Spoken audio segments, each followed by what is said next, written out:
우주여행 준비.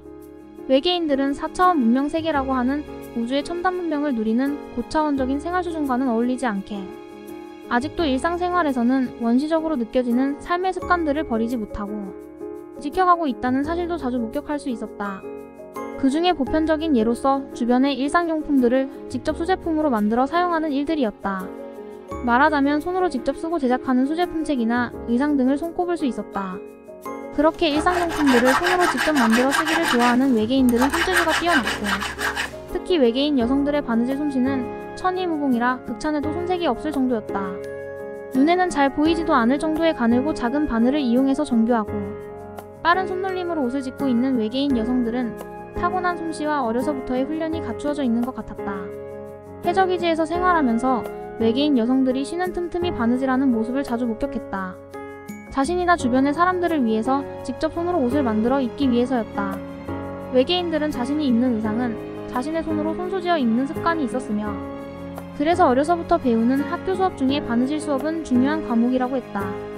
바느질은 집에서 어머니들에게 배우는 것이 아니라 학교에서 직접 교육의 한 과목으로 배운다고 했다. 외계인들이 입고 다니는 의상은 전통적인 신선복장이며, 신선복장은 얇고 부드러운 천을 사용해서 만들며 아무리 보아도 바느질한 표시가 없는 것이 특색이었다. 신선복장의 옷감은 구겨지거나 때가 타지 않으며 아무리 오래 입어도 낡지 않아서 항상 새 옷 같은 느낌을 주고 있었다. 그러한 신선복장의 옷 한 벌을 만들기 위해서는 한 해도 해가 걸리는 것이 보통이라고 했다. 아니도 다른 외계인 여성들에게 뒤지지 않을 만큼 바느질 솜씨가 돋보였다.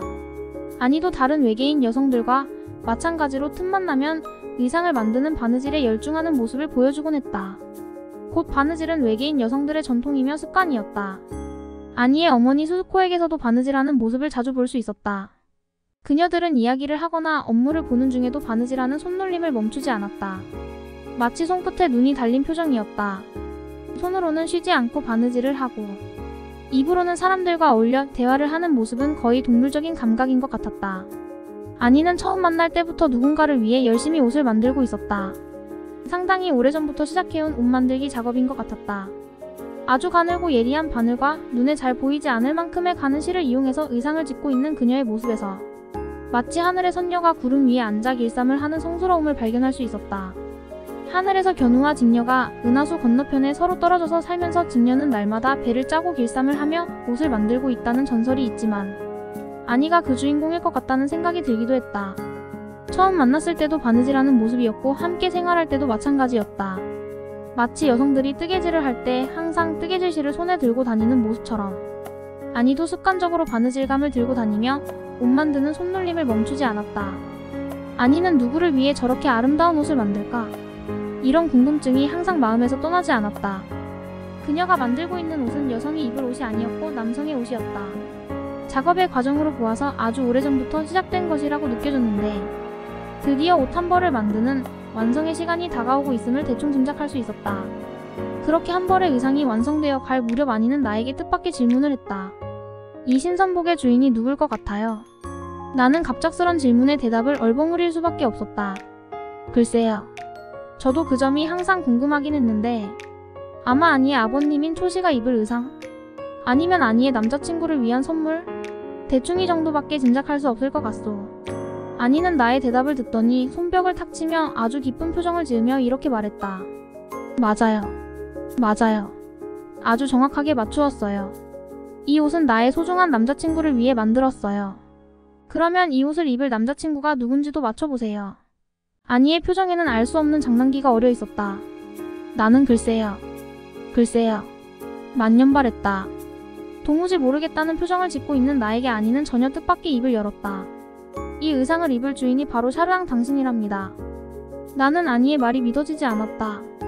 아니가 매일같이 그렇게 열심히 바느질해서 만든 의상이 나를 위한 작품이었다는 말이요? 그래요, 샤르앙을 위해서 이 의상을 만들었어요. 그건 아무래도 거짓말처럼 들리요. 거짓말이라니요? 아니는 이미 오래전부터 그 옷을 만드는 바느질을 계속해온 것으로 알고 있어. 저를 처음 만나서부터 시작된 바느질이라면 저를 위해 만든 옷이라고 믿을 수 있을지 몰라도 그건 아니지 않소? 아니는 나의 의심에 찬 대답을 듣고 황당하다는 듯 이렇게 대답했다. 이 옷이 샤르앙을 위해 만든 것이 아니라고요? 그건 확실하지 않소? 좋아요. 그러면 확실한 증거를 대줄 테니 저를 따라오세요. 찾아간 곳은 아니의 어머니인 수수코의 업무실이었다. 수수코는 반가운 표정으로 우리를 맞으며 자리에 앉으라고 권하면서 입을 열었다. 어서 오너라. 나의 사랑하는 아들과 딸들아. 그런데 보아하니 나에게 무슨 할 말이 있어 찾아온 표정들이구나. 무슨 내용인지 말해보렴. 아니는 자리에 앉자마자 수수코에게 질문했다. 어머니, 제가 누구를 위해 이 신선복을 만들고 있었지요. 그건 샤르앙을 위해서였지 않니? 수수코는 이렇게 대답하면서 무언가 알 것 같다는 표정을 지었는데 입가에 엷은 미소가 번지고 있었다. 나는 더 궁금한 생각이 들어 수수코에게 질문했다. 수수코님, 참 믿어지지 않는 말씀들을 하시는군요.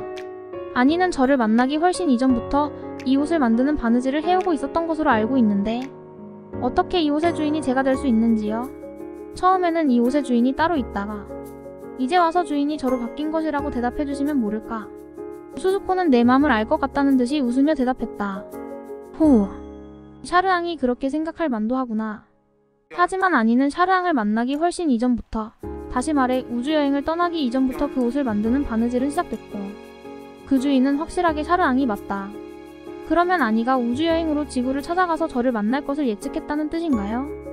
아니는 우주여행을 떠나기 전 지구를 찾아가 소중한 남자친구를 만날 것을 예지력으로 알고 있었고 그 소중한 남자친구를 만나면 선물하려고 손수 옷을 만드는 바느질을 시작했던 것이란다.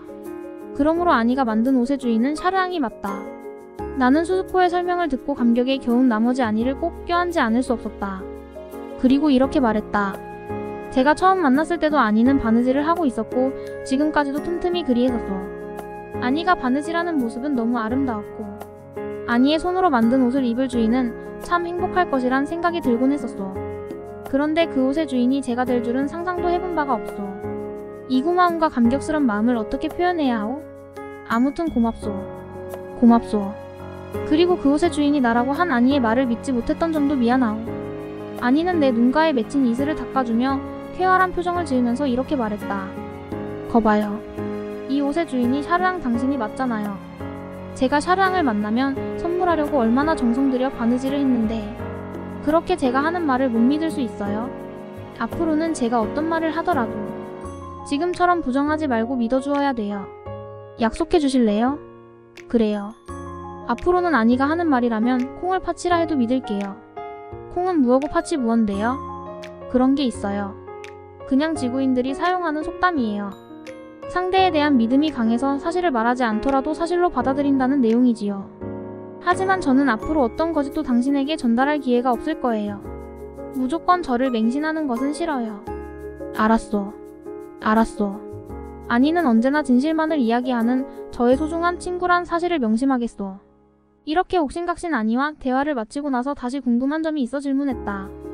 아니가 바느질하는 옷은 하늘의 손녀가 천이무공의 솜씨로 만든 것처럼 아름답고 훌륭한 작품이라고 생각돼요. 아마도 특별한 날에 입어야 할 행사 복장이라도 되는 것 같소. 그렇게 특별한 의상을 왜 나에게 입히려 하오? 내가 그 의상을 입어야 할 어떤 특별한 행사라도 이 해적이지에서 벌어지요. 행사라면 중요한 행사지요. 그 중요한 행사가 다름 아닌 샤르앙과 함께 떠나는 우주여행이랍니다. 우주여행을 하면서 샤르앙에게 입히려고 이 의상을 만들었어요. 나는 더욱 뜻밖의 말을 아니에게 듣고 놀라지 않을 수 없었다. 우주여행을 하다니 그 목적지가 어디요? 그리고 누구와 함께 그 우주여행을 떠나게 돼요? 지난번 당신의 아버님과 우주산책을 다녀온 적이 있는데 그런 우주여행이요? 그런 우주산책 정도라면 이렇게 거창한 준비를 서두를 필요는 없지요. 아주 먼 목적지를 향해 긴 우주여행을 떠나게 될 거예요. 제 아버지가 샤르앙에게 했던 약속이기도 하고요. 그때까지 시간은 좀 남았지만 곧 아버지께서 샤르앙에게 직접 귀띔을 해드릴 거예요. 혹시 그래요. 머지않아 우리 샤르별을 향해 우주여행을 떠날 거예요. 저도 그때 동행하는데 저는 저희 세상으로 돌아가는 길이 되고 샤르앙은 새로운 세상을 방문하는 여행이 될 거예요. 그때 입으려고 제 옷 한 벌, 샤르앙의 옷 한 벌을 미리 준비하고 있었지요. 아니가 쉬지 않고 바느질 하는 데는 그런 사연이 있었군요. 그렇잖아도 나는 아니와 헤어질 시간을 생각하면 너무 슬펐소. 그런데 아니를 혼자 보내지 않고 함께 우주여행을 할 수 있다니 실감이 나지 않을 만큼 기쁘오. 샤르앙이 그렇게 생각해준다면 너무 고마워요. 그러면 이제 더욱 멋지고 세련된 샤르앙의 의상을 마무리하도록 노력해야겠어요. 이런 대화를 마친 후 아니의 바느질하는 손놀림은 더욱 바빠지고 있었다. 그리고 며칠 후 토시가 나를 불렀다. 초시도 역시 우주여행 계획을 알려주었다. 아니가 이번에 지구를 떠날 때 너도 함께 우주여행을 하고 우리들 샤르별을 방문하게 될 것이니 그리 알고 있거라. 전에 너에게 했던 약속을 기억하고 있겠지? 이제 그 약속을 지킬 시간이 가까이 다가오고 있구나. 아니와 상의해서 준비할 일이 있으면 미리 서두르도록 해라. 초시의 설명을 듣고 약속을 지켜주셔서 감사합니다. 하고 대답했다. 샤르별까지 긴 우주여행도 마음을 설레게 했지만 그 긴 우주여행을 아니와 함께 할 수 있다는 사실이 더 마음을 들뜨게 만들었다. 어떠든 초시의 말을 듣는 순간 우주여행의 기회가 현실로 다가오고 있다는 사실을 실감했다. 이때부터 나는 자신도 모르게 가슴이 두근거리고 잠도 제대로 오지 않을 만큼 마음이 흥분되는 것이었다. 밤하늘을 바라보면 그토록 찬란한 별들이 보석처럼 반짝거리는 우주, 그 신비롭고 무병강대한 우주를 이제 마음껏 날아가 볼 수 있는 기회가 현실로 다가오다니 도무지 믿어지지 않는 소식이 아닐 수 없었다. 그 멀고 끝없는 우주를 날아가면 샤르별이라고 하는 4차원 문명세계에 도착하고 그곳에 생존해 계신다는 그리운 모습을 재해할 수 있을 것이라는 기대까지 합하면 도무지 내 정신은 제정신이 아닐 만큼 흥분으로 들뜨지 않을 수 없었다. 초시로부터 우주여행에 대한 일정을 통보받고 그 내용을 아니에게도 전했다. 아니의 말대로 저는 지금 당신의 아버지로부터 우주여행에 대한 계획을 직접 전해 들었어. 당신의 아버지는 정말로 지난날 저와의 약속을 잊지 않고 지켜주시려나 보. 이 이야기를 전해 듣고 그녀도 자신의 일처럼 기쁘고 즐거운 표정을 지으며 이렇게 말했다. 그러면 이제부터 본격적인 우주여행 준비를 서둘러야겠네요. 샤르앙도 긴 우주여행을 떠나기 전 고향이나 집에 다녀올 일이 있으면 미리 다녀오세요. 다른 준비는 제가 알아서 다 할 테니까요. 그러면 저는 지상으로 올라가서 고향에 다녀와야겠어. 우주여행을 떠나기 전 마무리해야 할 일들도 좀 있고. 아무튼 저 없는 사이 수고 좀 부탁하오. 그렇게 할게요. 아무 걱정 말고 잘 다녀오세요. 고향에 다녀올 교통편은 아버지께서 준비해드릴 거예요. 초시도 이러한 나의 계획을 듣고 흔쾌히 승낙해 주었다. 그래서 잠시 해적이지를 빠져나와 모처럼 만에 고향으로 향할 수 있었다. 오랜만에 고향에 들른 후 맨 먼저 할머니의 묘소를 찾아 참배했다. 참배하면서 나는 무덤 속 할머니에게 우주여행 계획을 들려주었다. 할머니의 묘소를 참배한 후 이전에 아버지랑 함께 살았던 고향집을 들렀다. 지금은 낯선 외지인이 살고 있지만 다정했던 가족들의 숨결이 남아있는 추억의 장소였기 때문이다. 나와 동생이 이 집에서 태어나 가족들의 사랑을 듬뿍 느끼며 행복하게 살았던 영혼의 안식처였기야. 마음에는 언제나 그리움의 대상으로 자리잡고 있는 장소이기도 했다. 그 그리움의 장소에 찾아왔으나 마음에 생각해왔던 기분과는 달리 기쁨보다는 슬픔이 앞섰다. 그리움으로 가슴에 새겨두었던 숨결은 어디서도 숨쉬고 있지 않은 고향집이었기 때문이다. 동생과 함께 뛰놀던 뒷동산의 숲이며 집 앞으로 흐르는 냇물이며 학교로 오가던 작은 샛길까지 그 모습 그대로 이것만 예전에 느끼던 정겨움은 어디서도 냄새 맡을 수 없었다. 고향집 주변을 서성거리는 모습을 보고 새로 이사온 주인이 이상한 눈초리로 경계했다. 옛날에 살던 주인의 아들이라고 신분을 밝히고 싶었지만 그럴 필요도 없을 것 같았다. 그저 쓸쓸한 발걸음을 돌려 다시 한번 옛 추억에 대한 그리움의 미련을 버리지 못하고 아버지가 가꾸던 농장으로 향했다. 아버지가 옛날에 가꾸던 탐스러운 과일들이 지금도 그때와 마찬가지로 주렁주렁 매달려 있었다.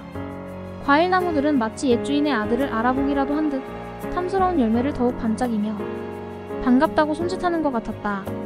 이 농장에서 아버지는 옛날에 밭을 갈기도 하고 과일나무에 거름을 주기도 하며 내일의 꿈을 가꾸면서 열심히 땀 흘리고 일했었다.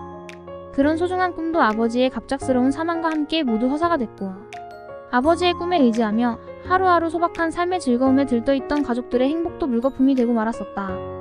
나는 아버지의 소중한 꿈과 가족들의 소박한 행복을 한순간에 앗아간 아버지의 갑작스러운 죽음에 대하여 부디 원망하고 싶은 생각은 본래부터 없었다. 이러한 현실이 나와 내 가족들에게 물려줄 하늘의 섭리였다면 그 운명의 쓴맛을 달게 삼키며 살아가리라 다짐하고 있었기 때문이다. 그러나 운명은 끝까지 인간을 버리는 것이 아니라고 이번 외계인들과의 만남을 통해 절실히 느낄 수 있었다. 인간의 삶이란 때로는 자신의 의지대로 매듭을 풀 수 없는 복잡하고 헝클어진 운명의 실타래에 묶여 허우적거릴 수는 있어도 우주 영감의 불가사의한 힘으로 풀지 못할 운명의 끈은 없는 것이라고 이번 경험을 통해 굳게 믿을 수 있었다. 그래서 아니는 내게 신념이 기적을 창조한다고 일러주었다.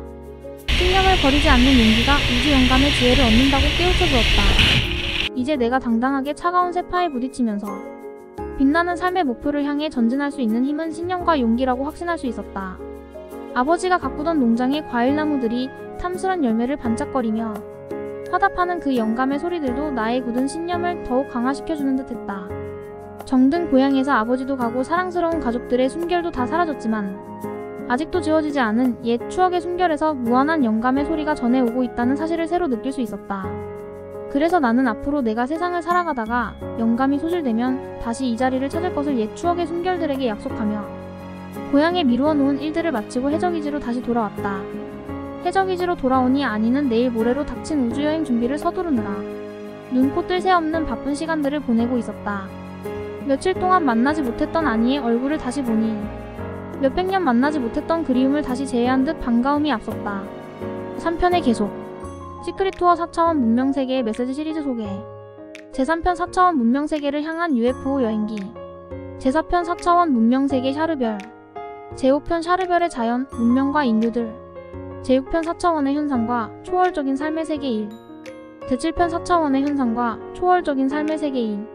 제8편 4차원의 현상과 초월적인 삶의 세계 3.